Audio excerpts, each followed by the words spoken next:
नमस्कार साथियों, वेदांत क्लासेज के डिजिटल प्लेटफॉर्म पर आपका हार्दिक स्वागत, अभिनंदन। साथियों, आज हम जिस टॉपिक के ऊपर चर्चा करेंगे उस टॉपिक का नाम है लिंग। क्या नाम है विद्यार्थियों?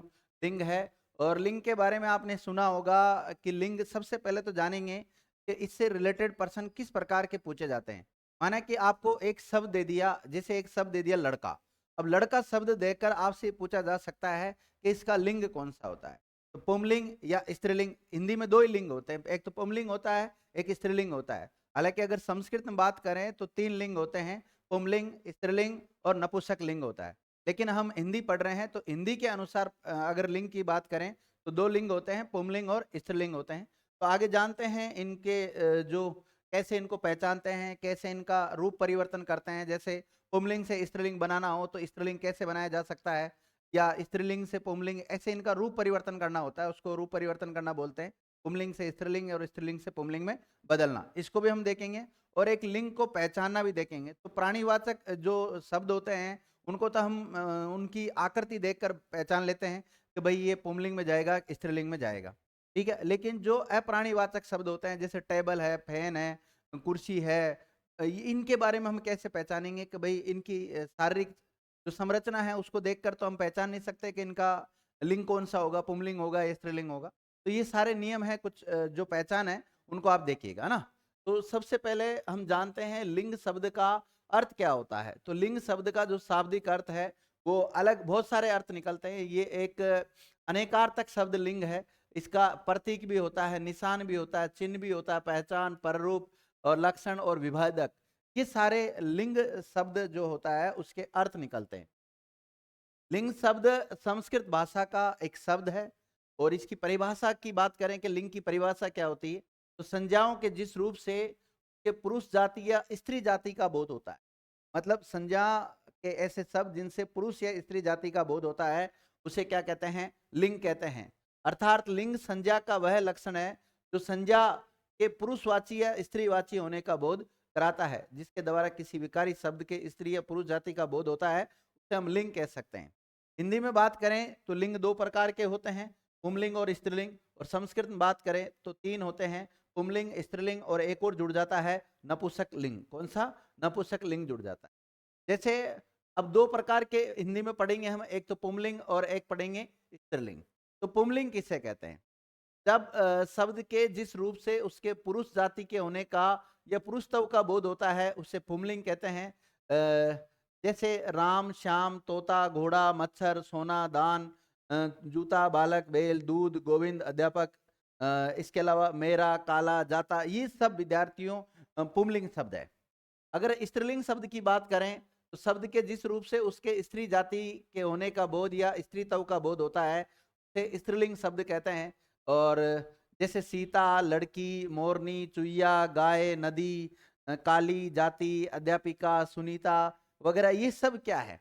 ये सब स्त्रीलिंग शब्द है। कैसे शब्द है? स्त्रीलिंग शब्द है। देखिए, लिंग का जो निर्धारण है उसका हम अलग अलग आधार पर उसका लिंग निर्धारण करते हैं। मतलब वो पुंलिंग में जाएगा या स्त्रीलिंग में जाएगा। जैसे रूप के आधार पर एक तो इनका निर्धारण करना होता है, एक प्रयोग के आधार पर।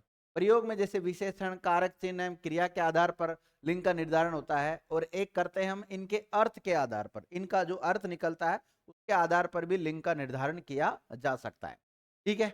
आगे एक एक पॉइंट को जानते हैं। सबसे पहले लिंग की जो पहचान है वो कैसे करते हैं। लिंग निर्धारण की दृष्टि से संज्ञा शब्दों को दो भागों में बांटा जा सकता है, एक तो प्राणीवाचक और दूसरे अप्राणीवाचक। यानी कि प्राणीवाचक संज्ञाएं जो शारीरिक रूप से पुरुष जाति या स्त्री जाति का बोध हो जाता है। जैसे आपके सामने एक शब्द बोला कि जैसे लड़का, तो लड़का की जो शारीरिक बनावट है उसको देख के आप ये बता सकते हो भाई ये पुंलिंग। जैसे लड़की बोला तो उसकी शारीरिक बनावट को देखकर आप ये बता सकते हो ये स्त्रीलिंग है। ठीक है।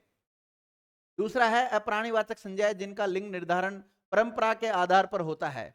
उन्हें पुंलिंग या स्त्रीलिंग मानने का कोई वैज्ञानिक आधार नहीं है। मतलब परंपरागत तरीके से जिससे हम पुंलिंग मानते हैं उसे पुंलिंग।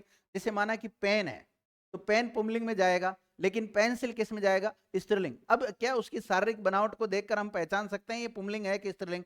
नहीं विद्यार्थियों, जिस प्रकार हम कई वर्षों से परंपरागत तरीके से उनको पुंलिंग और स्त्रीलिंग में मानते हैं, आगे में हम उसी प्रकार इनको मानते रहेंगे। मतलब इनका कोई वो फिक्स नहीं है।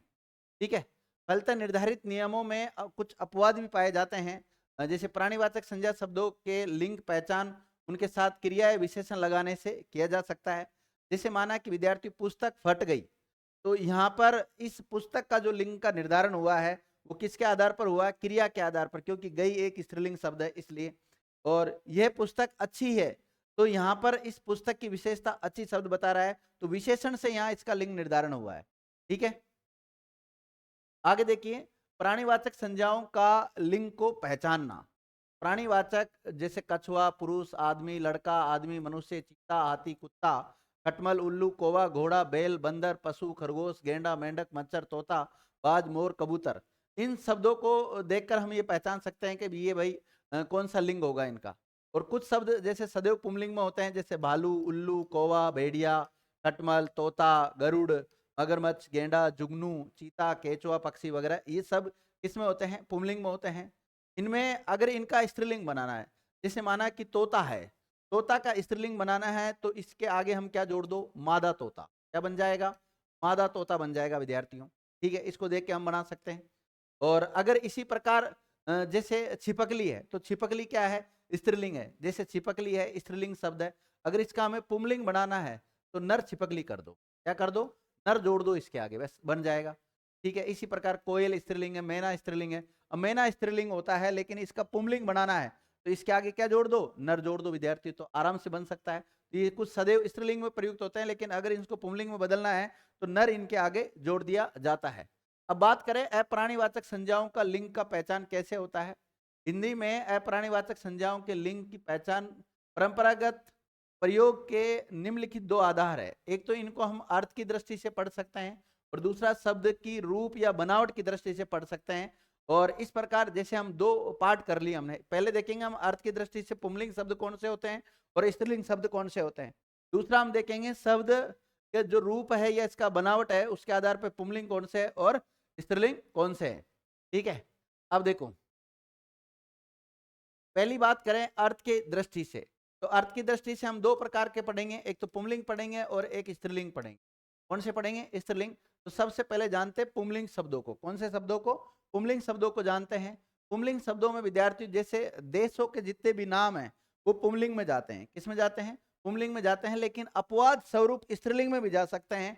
जैसे भारत, चीन, जापान, ये तो सारे किस में जाएंगे? पुंलिंग में जाएगा। लेकिन श्रीलंका शब्द आ गया तो वो स्त्रीलिंग में चला जाएगा। इसी प्रकार पर्वतों के नाम सामान्यतः पुंलिंग में आते हैं, लेकिन स्त्रीलिंग में भी आ सकते हैं। जैसे पर्वत, जैसे हिमालय, कैलाश, हिंदुकुश, ये तो किस में जाएगा? पुंलिंग में जाएगा विद्यार्थियों, लेकिन इसका अपवाद भी मिल सकता है आपको। समुद्रों के जितने भी नाम हैं वो पुंलिंग में जाते हैं, जैसे हिंद महासागर, प्रशांत महासागर, ये सारे। ठीक है, ग्रह नक्षत्रों के जो नाम हैं वो सारे पुंलिंग में जाते हैं, लेकिन कुछ स्त्रीलिंग में भी जा सकते हैं। जो स्त्रीलिंग में जाएंगे वो इसके अपवाद हो जाएंगे, जैसे मंगल, बुध, शुक्र, सूर्य, चंद्र, ये तो क्या है? पुंलिंग है। लेकिन अगर पृथ्वी, अरुंधति, ये सब किस में चले जाते हैं? स्त्रीलिंग में चले जाते हैं।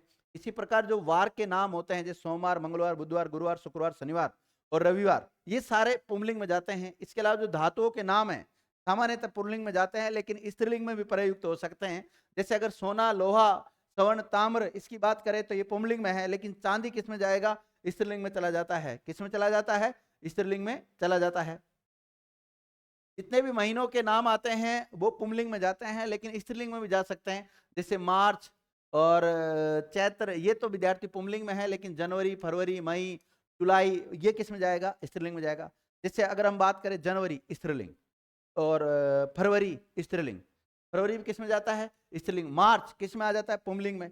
अप्रैल किस में आएगा? पुंलिंग में। लेकिन मई किस में आ जाएगा? स्त्रीलिंग में।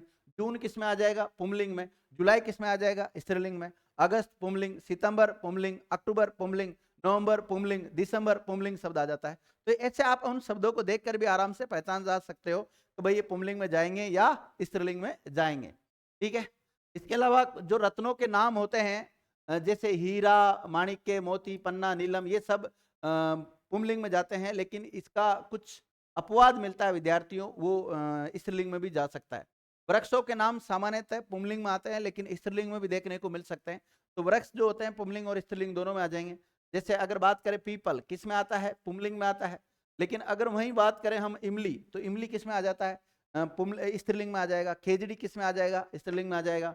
इसी प्रकार देखिए जो अनाजों के जो नाम हैं पुंलिंग में आते हैं लेकिन स्त्रीलिंग में भी आ सकते हैं। देखो पुंलिंग में जैसे गेहूं, चना, बाजरा, ये पुंलिंग में आ जाएगा। लेकिन जैसे सरसों, अरहर, ज्वार, ये सब किस में आ जाता है? स्त्रीलिंग में आ जाता है। द्रव्य पदार्थों के जो नाम हैं वो कुछ तो पुंलिंग में आते हैं, कुछ स्त्रीलिंग में आते हैं। जैसे दूध, दही, पानी, ये तो पुंलिंग में आ जाएगा। लेकिन छाछ, कॉफी, लस्सी, चाय, ये किस में आ जाएगा? स्त्रीलिंग में आ जाएगा। जो फलों के नाम होते हैं वो पुंलिंग में आते हैं, लेकिन अपवाद स्वरूप स्त्रीलिंग में भी आ सकते हैं। देखिए जैसे आम, केला, ये सब पुंलिंग में आते हैं, लेकिन जामुन, लीची वगैरह ये किस में आ जाते हैं? स्त्रीलिंग में आ जाते हैं। इसी प्रकार जो सब्जियों के नाम होते हैं वो पुंलिंग और स्त्रीलिंग में दोनों में आ सकते हैं। जैसे कद्दू, लहसुन, टमाटर, ये तो पुंलिंग में आ गया। लेकिन गोभी, मूली, गाजर, भिंडी, लौकी, ये फली, ये सारी स्त्रीलिंग में आ जाते हैं। इसके अलावा जो बर्तनों के नाम होते हैं वो पुंलिंग में भी आ सकते हैं, स्त्रीलिंग में भी आ सकते हैं। अगर पुंलिंग की बात करें, जैसे पतीला, कटोरा, चमचा, थाल, कप, ये सारे पुंलिंग में है। लेकिन अगर स्त्रीलिंग बात करें तो देगची, बाल्टी, कटोरी, ठीक है, ये सब स्त्रीलिंग में आ जाते हैं। शरीर के जो अंगों के नाम हैं वो पुंलिंग में भी आ सकते हैं, स्त्रीलिंग में भी आ सकते हैं। पुंलिंग में कौन कौन से आएंगे? जैसे हाथ, नाखून, ओष्ठ, मस्तक, माथा, मुंह, ललाट, ये पुंलिंग में आते हैं। लेकिन अगर स्त्रीलिंग की बात करें तो आंख है, गर्दन है, जीभ है, एडी है, कमर है, कलाई है। तो अगर हम बॉडी के पार्ट्स की बात करें, हमारे शारीरिक अंगों की बात करें, तो पुंलिंग में भी आते हैं और स्त्रीलिंग में भी आते हैं। ठीक है, आगे बात करें, जो वर्णमाला के वर्ण हैं वो किस में आते हैं? पुंलिंग में। जैसे अ, आ, उ, ए, ऐ, ओ, औ। लेकिन स्त्रीलिंग में भी आ सकते हैं। तो ये स्त्रीलिंग में देखिए कौन कौन से आते, जैसे क से लेकर ह तक 33 व्यंजन किस में आते हैं? पुंलिंग में आते हैं। लेकिन जैसे ई और री स्वर, देखो ई स्त्रीलिंग है, बड़ा ई भी किस में? स्त्रीलिंग में। री भी किस में? स्त्रीलिंग में। लेकिन आपसे पूछे अ और आ, ये पुंलिंग में है। समय सूचक या काल संबंधी जो संज्ञाएं हैं वो कुछ तो पुंलिंग में आती, कुछ स्त्रीलिंग में आता है। जैसे दिन, सप्ताह, माह, समय, वक्त, ये सब पुंलिंग में आता है। लेकिन रात, साय, संध्या, ये सब किस में आ जाता है? स्त्रीलिंग में आ जाता है। ठीक है, इसी प्रकार जो जल थल विभाग के जो नाम हैं वो कुछ पुंलिंग में आते हैं, कुछ स्त्रीलिंग में आते हैं। जैसे ब्रह्मांड, महाद्वीप, देश, महासागर, ये पुंलिंग में आते हैं। लेकिन नदी, नहर, झील, खाड़ी, ये सब स्त्रीलिंग में आ सकते हैं। दैनिक समाचार पत्रों के नाम कुछ पुंलिंग में आते हैं तो कुछ स्त्रीलिंग में आ जाते हैं। देवताओं के नाम पुंलिंग में आते हैं। रेलगाड़ियों के नाम किसी के पुंलिंग में मिलते हैं तो किसी के स्त्रीलिंग में आ जाता है। भोज्य पदार्थों का नाम कुछ पुंलिंग में आता है, कुछ स्त्रीलिंग में आ जाता है। जैसे हलवा, पेड़ा, केक, चावल, लड्डू, समोसा, ये तो किस में आ जाएगा? पुंलिंग में आ जाएगा। लेकिन जैसे रोटी, पूरी, जलेबी, मिठाई, कुल्फी, ठीक है, कचौड़ी, सब्जी, बर्फी, ये सब स्त्रीलिंग में आ जाते हैं। ठीक है, इसके अलावा आगे बात करें अगर हम, अब देखो हम इस रूप के आधार पर दो प्रकार के पढ़ रहे हैं, कुछ स्त्रीलिंग शब्द और कुछ पुंलिंग शब्द। तो पुंलिंग शब्द हमारा कंप्लीट हो गया। अब स्त्रीलिंग शब्द देखते हैं। स्त्रीलिंग शब्द में देखो कौन कौन से आते हैं। स्त्रीलिंग में शब्द में सामान्यतः भाषाओं के नाम आते हैं। जैसे हिंदी, अंग्रेजी, मराठी भाषा जो है वो स्त्रीलिंग शब्द है। बीपीओ के जितने भी नाम हैं वो स्त्रीलिंग में आते हैं, लेकिन कुछ पुंलिंग में भी आ सकते हैं। बोलियों के नाम स्त्रीलिंग में आते हैं लेकिन पुंलिंग में भी प्रयुक्त हो सकते हैं। जैसे अवधी, राजस्थानी, हरियाणी, ये सब स्त्रीलिंग शब्द है। नदियों के जो नाम है वो स्त्रीलिंग में आते हैं लेकिन पुंलिंग में भी प्रयुक्त हो सकते हैं। गंगा, यमुना, सरस्वती, ये किस में आते हैं विद्यार्थियों? स्त्रीलिंग में आते हैं। लेकिन ब्रह्मपुत्र, झेलम, चेनाब, इनकी बात करें तो ये पुंलिंग में आ जाते हैं। तिथियों के जितने भी नाम है वो स्त्रीलिंग में प्रयुक्त होते हैं। जैसे प्रथमा, द्वितीया, तृतीया। नक्षत्रों के नाम कुछ पुंलिंग में आते हैं तो कुछ स्त्रीलिंग में आते हैं। स्त्रीलिंग में जैसे रोहिणी, भरणी, अश्वनी आ जाता है। देवियों के नाम जितने भी है वो स्त्रीलिंग में आते हैं। भवानी, उमा, सरस्वती, दुर्गा माता, लक्ष्मी माता, जो भी है। लताओं के जितने भी नाम है जैसे मालती, तोरई वगैरह सब स्त्रीलिंग में आते हैं। महिलाओं के जो नाम होते हैं, जैसे किसी का नाम पूजा है, किसी का नाम सरोज है, किसी का नाम सुनीता, शारदा, मंजू, मीरा, गीता, शिमला, ठीक है, ये सारे नाम किस में आते हैं? स्त्रीलिंग में आते हैं। जितनी भी झील है, झीलों के नाम किसमें आते हैं? स्त्रीलिंग में आते हैं। आभूषण जो होते हैं ना, आभूषण, उनके कुछ शब्द तो आते हैं पुंलिंग में और कुछ आते हैं स्त्रीलिंग में। स्त्रीलिंग में जैसे चूड़ी, बाली, झालर, कंठी, पायल, नथनी, करदनी, बिंदी, ये सब किस में आते हैं? स्त्रीलिंग में। लेकिन पुंलिंग में कौन से आते हैं? जैसे कंगन, कड़ा, कुंडल, गजरा, बाजूबंद, ये सब विद्यार्थी पुंलिंग में आ जाते हैं। जैसे पहनाव के जो वस्त्र रहते हैं वो कुछ पुंलिंग में प्रयुक्त होते हैं तो कुछ स्त्रीलिंग में प्रयुक्त होते हैं। जैसे पैंट, धोती, साड़ी, कमीज, चुनरी, बनियान, ये सब विद्यार्थियों स्त्रीलिंग में है। लेकिन अगर बात करें कोट, पजामा, कुर्ता, सूट, मोजा, रुमाल, घाघरा, ये सब किस में आते हैं? पुंलिंग में आते हैं।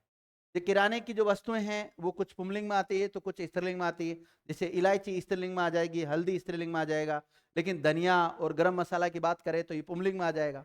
ठीक है, तो इनका भी थोड़ा देखना होता है।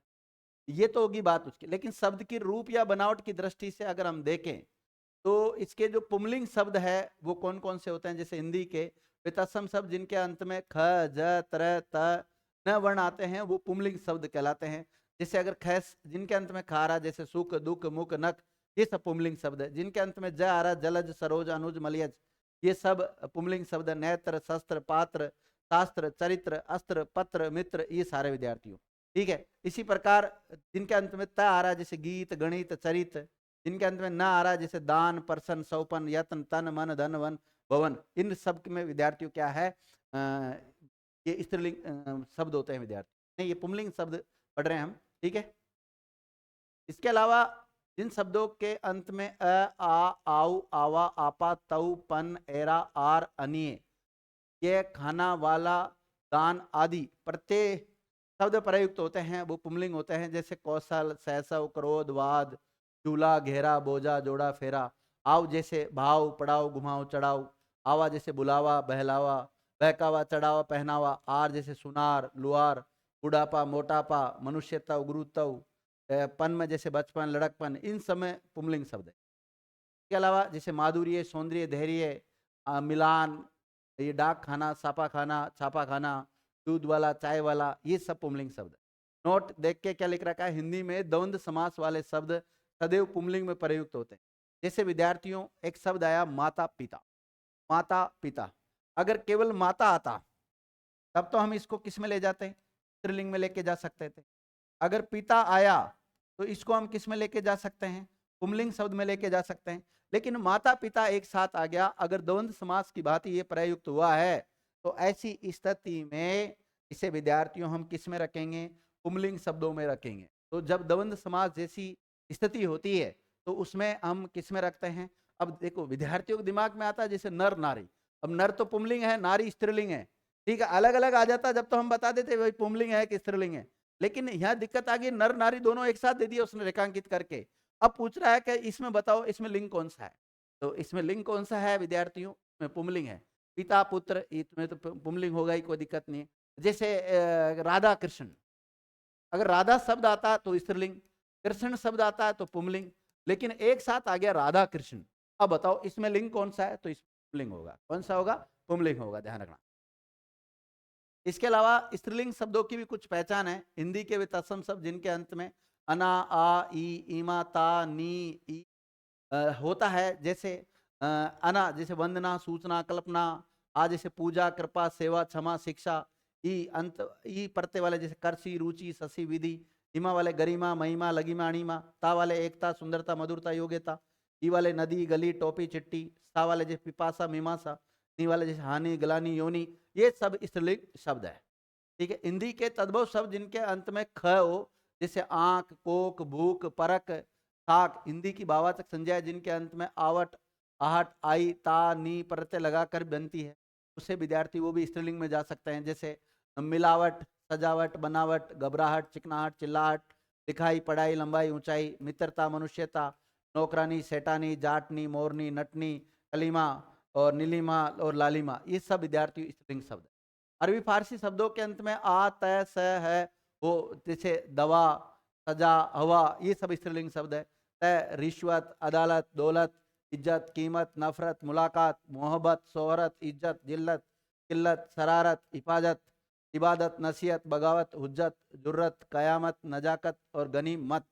इसी प्रकार सहंत वाले जैसे तलाश, कोशिश, मालिश, नालिश। हंत वाले जैसे सुबह, जगह, राह, ये सब स्त्रीलिंग शब्द है। बनावट की दृष्टि से शब्द बिल्कुल एक से प्रतीत होने पर भी उनके लोक व्यवहार में उनके पुंलिंग और स्त्रीलिंग अलग अलग होते हैं विद्यार्थियों। जैसे आलू और पहलू, ये तो पुंलिंग शब्द है। आलू की तरह हमें बालू दिखता है, लेकिन बालू स्त्रीलिंग शब्द है। देखिए आलू और बालू मतलब बनावट में तो एक जैसे लग रहे हैं ना हमें, व्यवहार में तो आलू और बालू, लेकिन आलू तो क्या है, पुंलिंग, और बालू क्या है, स्त्रीलिंग है। ठीक है, जैसे हम बात करें पलास, तो पलास तो पुंलिंग है, लेकिन अगर बात करें मिठास, अब इसमें भी आस आ रहा है अंत में, लेकिन ये स्त्रीलिंग शब्द है। बाल, हाल, गुलाब, जैसे शराब, शराब यहाँ पे स्त्रीलिंग शब्द है विद्यार्थियों। और गुलाब पुंलिंग शब्द है। ठीक है, ये सारे इनको देख ले आप, एक बार स्क्रीनशॉट ले सकते हैं इसको आराम से। तो ये सब पहचान याद रखना आप। यद्यपि हिंदी व्याकरण में 2 प्रकार के लिंग होते हैं, लेकिन कुछ पदवाची शब्द जैसे जिनमें लिंग परिवर्तन नहीं होता है, पद पर स्थित व्यक्ति पुरुष या स्त्री कोई भी हो सकता है, जैसे इनको हम उभयलिंगी भी कह सकते हैं। जैसे राष्ट्रपति, राष्ट्रपति पर महिला भी बैठ सकती है, कोई पुरुष भी बैठ सकता है पद पर। तो राष्ट्रपति पद एक उभयलिंगी पद है। कैसा है? उभयलिंग पद है। उभयलिंग का मतलब होता है दोनों, पुंलिंग और स्त्रीलिंग। प्रधानमंत्री, डॉक्टर, प्रिंसिपल, मैनेजर, राजदूत, अध्यक्ष, जिलाधीश, गवर्नर, मंत्री, प्रोफेसर, सभा, सेनाध्यक्ष, मुखिया, सरपंच, प्रमुख, आरक्षी, दरोगा, एसपी, आयुक्त, प्रबंधक, पदाधिकारी, निदेशक, राज्यपाल, मुख्यमंत्री वगैरह ये। ठीक है, अब देखिए आपके सामने जैसे एक शब्द आया डॉक्टर शब्द। कौन सा आया? डॉक्टर शब्द। अब बताओ डॉक्टर शब्द में कौन सा लिंग है, पुंलिंग है या स्त्रीलिंग है? तो हम कैसे पहचानेंगे? नहीं पहचान सकते। लेकिन आपको वाक्य में तो हम इसको उभयलिंगी में लेके चल जाते हैं। मैं उभयलिंग मतलब दोनों लिंगों में प्रयुक्त हो सकता है। लेकिन एक वाक्य है डॉक्टर आ रहा है, डॉक्टर आ रहा है, तो उसकी क्रिया के अनुसार हम बता सकते हैं डॉक्टर पुंलिंग है। डॉक्टर आ रही है, तो यहाँ क्रिया के अनुसार क्या बता सकते हैं? स्त्रीलिंग शब्द है।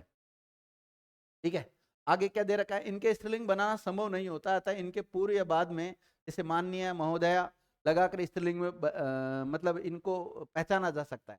जैसे माननीय राष्ट्रपति, तो इसका मतलब पुंलिंग है। माननीय राष्ट्रपति, तो इसमें क्या आ जाएगा? महिला, मतलब इस पद। ठीक है, उभयलिंगी शब्दों की पहचान क्रिया से होती है। जैसे डॉक्टर आ चुके हैं, डॉक्टर आ चुके हैं पुंलिंग, डॉक्टर आ चुकी है स्त्रीलिंग।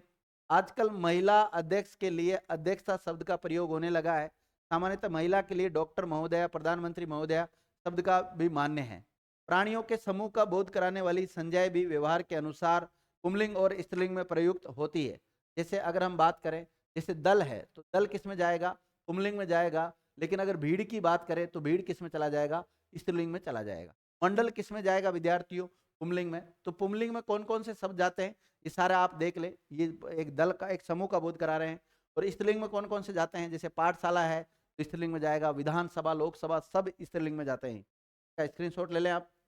इसके अलावा कृत प्रत्यय तथा तदित प्रत्ययों से बने विशेषण शब्द या कर्तृवाच्य शब्द या स्त्रीलिंग पुंलिंग दोनों शब्दों के साथ अपरिवर्तित रहते हैं। आगे देखते हैं कैसे अपरिवर्तित रहते हैं। जैसे धार्मिक शब्द है विद्यार्थी, धार्मिक संगठन शब्द लिखा है तब तो पुंलिंग में, लेकिन धार्मिक संस्था आ गया तो स्त्रीलिंग में चला जाएगा विद्यार्थियों।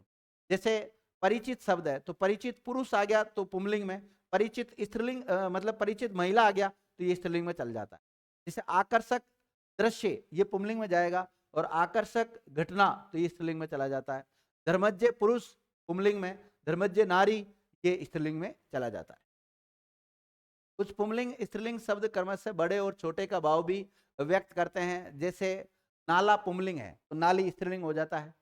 लोटा, लुटिया, पतीला, पतीली, रस्सा, रस्सी, झोपड़ा, झोपड़ी सर्वनामों का लिंग उनकी संज्ञा के अनुसार होता है। जैसे अगर बात करें हम, सुनीता स्त्रीलिंग है, सुनीता को देखा वह रोज स्कूल जाती है। तो यहाँ वह का अगर हम लिंग की बात करें, यहाँ वह का लिंग कौन सा होगा? तो वह का लिंग यहाँ सुनीता के अनुसार आएगा। किसके अनुसार आएगा? सुनीता के अनुसार आएगा विद्यार्थियों। किसके अनुसार आएगा? सुनीता के अनुसार आएगा।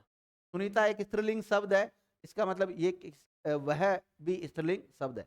निकुंज को देखो वह रोज स्कूल नहीं जाता है, तो यहाँ जो वह का जो लिंग है वो किसके अनुसार बदलेगा विद्यार्थी? किसके अनुसार आया? निकुंज के अनुसार। निकुंज एक पुंलिंग शब्द है तो पुंलिंग होगा, ये ध्यान रखना। सामाजिक शब्दों का लिंग निर्धारण बाद वाले पद के अनुसार होता है। जैसे गाय घाट, तो घाट का पुंलिंग है तो गाय घाट में कौन सा हो जाएगा? पुंलिंग। राजपुत्री, पुत्री स्त्रीलिंग है तो राजपुत्री शब्द में कौन सा लिंग होगा? स्त्रीलिंग शब्द होगा विद्यार्थियों। पुंलिंग से, अब देखो हिंदी में लिंग परिवर्तन के कुछ नियम है। मतलब हमें जैसे पुंलिंग से स्त्रीलिंग बनाना या स्त्रीलिंग से पुंलिंग बनाना, इसको इसका रूप परिवर्तन करना बोलते हैं। या हमने यहाँ पे लिखा है हिंदी में लिंग परिवर्तन करने के कुछ नियम। पुंलिंग सबसे पहले जानते हैं पुंलिंग से स्त्रीलिंग कैसे शब्दों को बनाते हैं। तो जिन पुंलिंग शब्दों के अंत में अ आता हो, यानी कि अकारांत पुंलिंग शब्दों को अगर अ के स्थान पे आ कर दिया जाए, यानी कि अकारांत के स्थान पे आकारांत कर दिया जाए, तो वो स्त्रीलिंग में बदल जाते हैं। कुछ नहीं करना, जिन शब्दों के अंत में अ आता है के स्थान पे आप क्या कर दे? आ कर दे। जैसे छात्र शब्द है, तो अंत में क्या आ रहा है विद्यार्थियों? अ आ रहा है। क्या आ रहा है? अ। कुछ नहीं करना आपको, अ के स्थान पे क्या करना है? आ करना है, तो छात्रा बन जाएगा। छात्रा क्या है? स्त्रीलिंग शब्द, ध्यान रखना। देखिए, इसी प्रकार आचार्य का क्या बन जाता है? आचार्या। प्रिय का प्रिया, तनुज का तनुजा, अग्रज का अग्रजा, बहुदीय का बहुदिया, अनुज का अनुजा, सुत का सुता। कुछ नहीं करना, हमें आज करना है की जगह।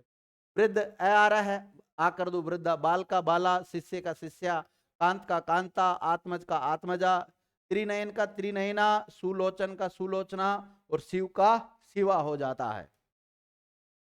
इसी प्रकार जिन शब्दों के अंत में अ या आ आता है, उनके स्थान पर ई कर देने पर वे स्त्रीलिंग में बदल जाते हैं। तो देखिए, कुछ नहीं करना आपको, इसके अंत में अ आ रहा है या आ रहा है, उनकी जगह पर ई कर दो बस। यानी कि जिनके अंत में अ आता है उसे अकारांत कहते हैं, जिनके अंत में आ आता है उसको आकारांत कहते हैं, जिनके अंत में ई आता है उसे इकारांत कहते हैं। कुछ ही नहीं करना। जैसे मेंढक शब्द है, उसमें अ आ रहा है, तो अ की जगह क्या करना आपको? ई। मेंढक का मेंढकी हो जाएगा। देव का देवी, गोप का गोपी, नगर का नगरी, नर का नारी, दास का दासी, कबूतर का कबूतरी और बकरा का बकरी। जैसे पहाड़ है, अब इसमें अ आ रहा है, अ की जगह क्या करना आपको? कुछ नहीं करना, केवल ई करना है, बढ़ाई। पहाड़ का पहाड़ी कर दो, भतीजा आ रहा है अंत में, आ की जगह क्या कर दो? बढ़ाई कर दो, भतीजी। ब्राह्मण का ब्राह्मणी, काला का काली, टोप का टोपी, पुत्र का पुत्री, मामा का मामी बन जाएगा। इस प्रकार बन जाता है साथियों। इसी प्रकार जो अकारांत पुंलिंग शब्दों के अंत में नी जोड़ देने पर वे स्त्रीलिंग बदल जाते हैं। यानी कि जिनके अंत में अ आता है और उसके अंत में यदि नी जोड़ना है, मतलब अ तो रहेगा लेकिन नी और जोड़ दो आप, तो स्त्रीलिंग में। जैसे मोर शब्द है, तो अ तो आ रहा है, इसमें कुछ मत करो, नी जोड़ दो, मोरनी। ऊंट में नी जोड़ा तो ऊंटनी। चोर में अगर नी जोड़ा तो चोरनी स्त्रीलिंग बन जाएगा। चोर पुंलिंग है, चोरनी स्त्रीलिंग है। भील में भीलनी, राजपूत में राजपूतनी और सिंह में सिंहनी। राक्षस में अगर नी जोड़ा तो राक्षसनी, नट में जोड़ा तो नटनी, शेर में जोड़ा तो शेरनी, जाट में जोड़ा तो जाटनी, हंस में जोड़ा तो हंसनी, अहिर में जोड़ा तो अहिरनी और भाट में जोड़ा तो भाटनी बन जाता है। कुछ जाति बोधक पुंलिंग शब्दों के अंतिम स्वर का लोप करके इन लगा देने पर वे स्त्रीलिंग बदल जाते। जैसे तेली, तो तेली में जो अंतिम स्वर ई आ रहा है इसका लोप कर दो और इन जोड़ दो। तैलिन, सांप से सापिन, लुहार से लुहारिन, सुनार से सुनारिन, कुंजड़ा से कुंजड़िन, चमार से चमारिन, नाती से नातिन, नाई से नाइन, काहर से काहरिन, कुमार से कुम्हारिन, पुजारी से पुजारिन, नाग से नागिन, गवाला से गवालिन, बाघ से बागिन, माली से मालिन, धोबी से धोबिन बन जाता है, जुलाहा से जुलाहिन और दर्जी में अगर इन जोड़ा तो दर्जिन शब्द बन जाता है। ठीक है।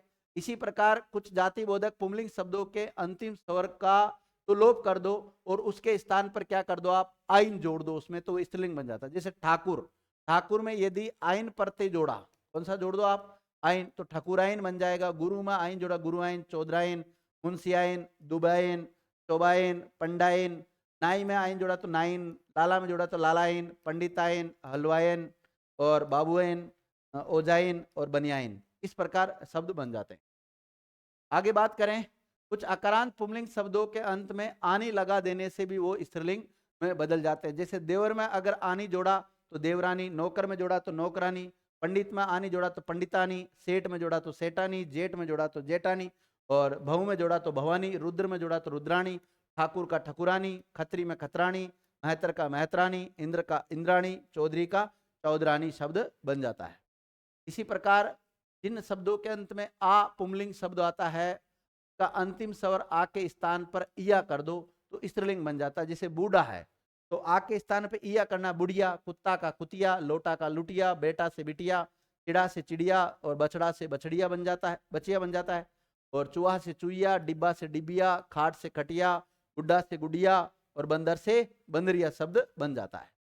अकारांत पुंलिंग शब्दों में अक के स्थान पर इका कर देने पर वो स्त्रीलिंग बन जाता है। मतलब जिस शब्द के अंत में अक प्रत्यय आ रहा है तो अक के स्थान पे क्या कर दो आप? इका कर दो। जैसे शिक्षक, तो अक प्रत्यय आ रहा है, शिक्षिका कर दो विद्यार्थियों।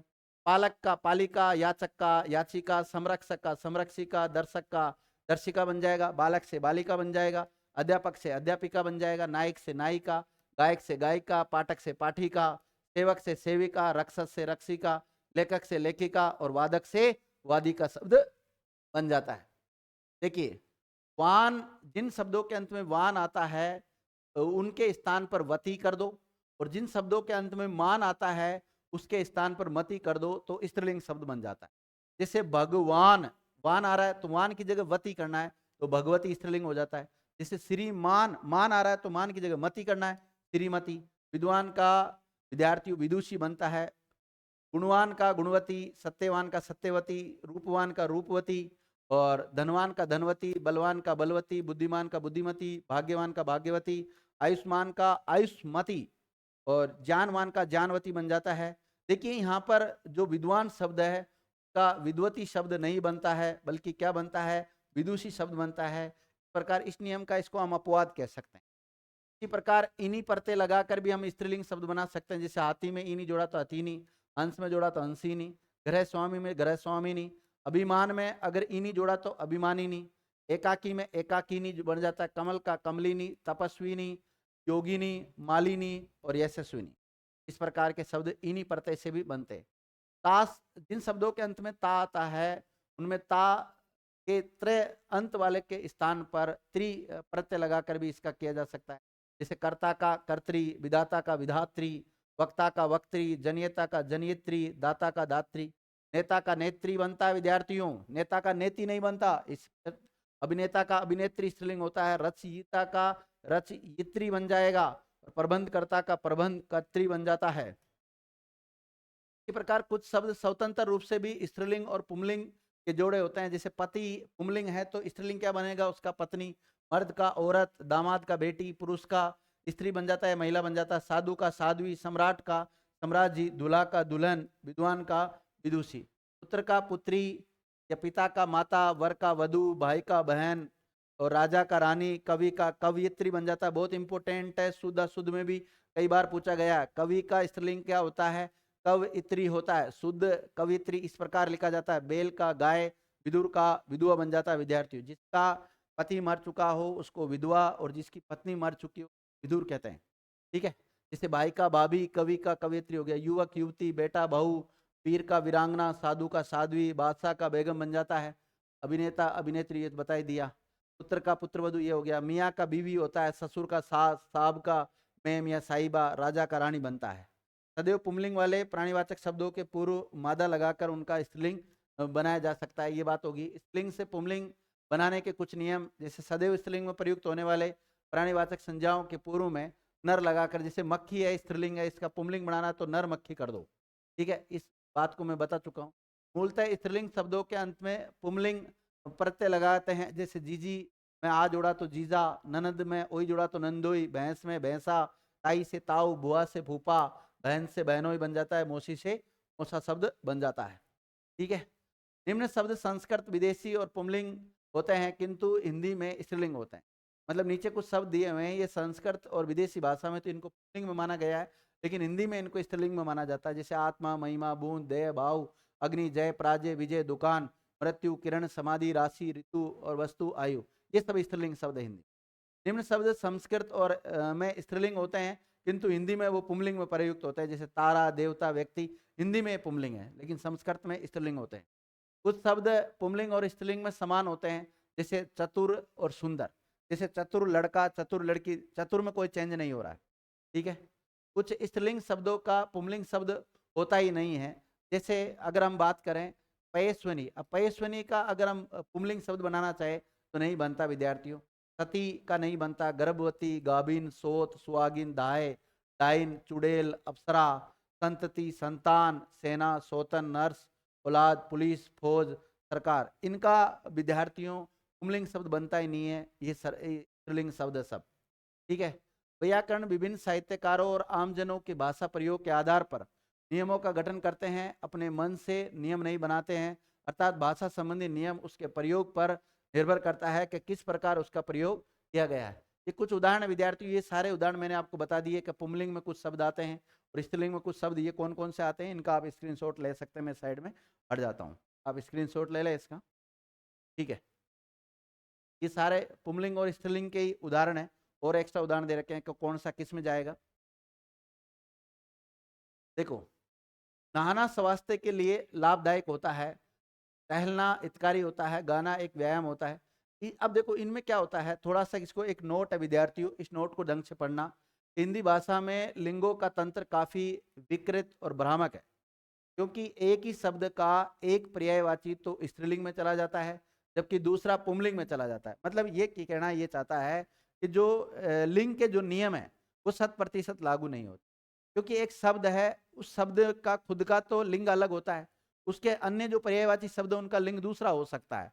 तो फिर ऐसी स्थिति में उन लिंगों को कैसे निर्धारित करें विद्यार्थियों? तो इसके लिए जो भाषाविद है, विद्वान है, वैयाकरण है, उनके सामने बहुत बड़ी चुनौती भरा कार्य होता है कि इसमें कौन सा लिंग निर्धारण होगा। इसलिए सबको मिलजुल कर इस पर विचार विमर्श करना चाहिए और कोई ठोस आधार तय करना चाहिए। साथ ही में भारत सरकार और राष्ट्रभाषा जो परिषद है उसको भी सचेतन रूप से इस पर ध्यान देना चाहिए कि इस लिंग टॉपिक की हालत बहुत खराब है। इस पे हिंदी के समय समय पर जो संगोष्ठियाँ होती है, जो सम्मेलन होते हैं, उनमें इस चीज़ पर निर्णय लेना चाहिए। सभी विद्वानों को, सभी वैयाकरणों को एक मत होना चाहिए, क्योंकि आगे ये भाषा अपना अस्तित्व खोती जा रही है। अब भाषा अपना अस्तित्व बना के रखे, इसलिए जो आपने व्याकरण बनाई है, व्याकरण के जो नियम बनाए वो 100% लागू तो होने चाहिए। अब नियम बना दिए लेकिन लागू नहीं हो रहे, फिर क्या मतलब नियम बनाने का? देखिए, ध्यान देना चाहिए, नहीं तो कहीं ये भाषा अपनी पहचान न खो दे।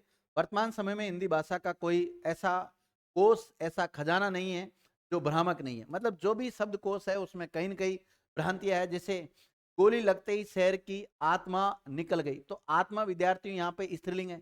गोली लगते ही शेर के प्राण निकल गए, अगर प्राण शब्द बोला हमने, इसका पर्यायवाची शब्द बोल दिया, तो ये पुंलिंग में चला जाता है। उसका शरीर बुखार से तप रहा है, उसकी देह काफी कमजोर है, तो यहाँ शरीर तो देखो पुंलिंग में आ गया, लेकिन देह स्त्रीलिंग में आ गया। उसका तन सुंदर है, उस मजदूर की काया बेकाम हो गई, तो विद्यार्थियों तन तो चल जाएगा किसमें, पुंलिंग में, और काया चल जाएगा किसमें, स्त्रीलिंग में चला जाता है। तो इस प्रकार एक जो शब्द है उसके पर्यायवाची दूसरे लिंग में चले जाते हैं। हिंदी के उभयलिंगी शब्द, हिंदी के कुछ ऐसे शब्द होते हैं जो स्त्रीलिंग और पुंलिंग दोनों रूपों में प्रयुक्त होते हैं, परंतु अर्थ के अनुसार इनका लिंग बदल जाता है। जैसे अगर हम बात करें, जैसे हार शब्द है विद्यार्थी, तो हार जो शब्द है, हार को हम माला भी कहते हैं, और इसको एक अर्थ इसका ये भी निकलता है पराजय। माला तो किस में चला जाएगा, पुंलिंग में, और पराजय किस में चला जाएगा, स्त्रीलिंग में चला जाएगा। इसका भी आप एक स्क्रीनशॉट ले लो, ठीक है, तो भी आप देख सकते हैं, तो भी ले ले साथ में। अब देखिए विद्यार्थी, इसी के साथ ये जो लिंक टॉपिक है ये कंप्लीट हो गया। अगला टॉपिक जो हम लेके आएंगे उसके साथ चर्चा करेंगे। उम्मीद कर रहा हूँ ये क्लास आपके समझ में आई होगी। थैंक यू मित्रों।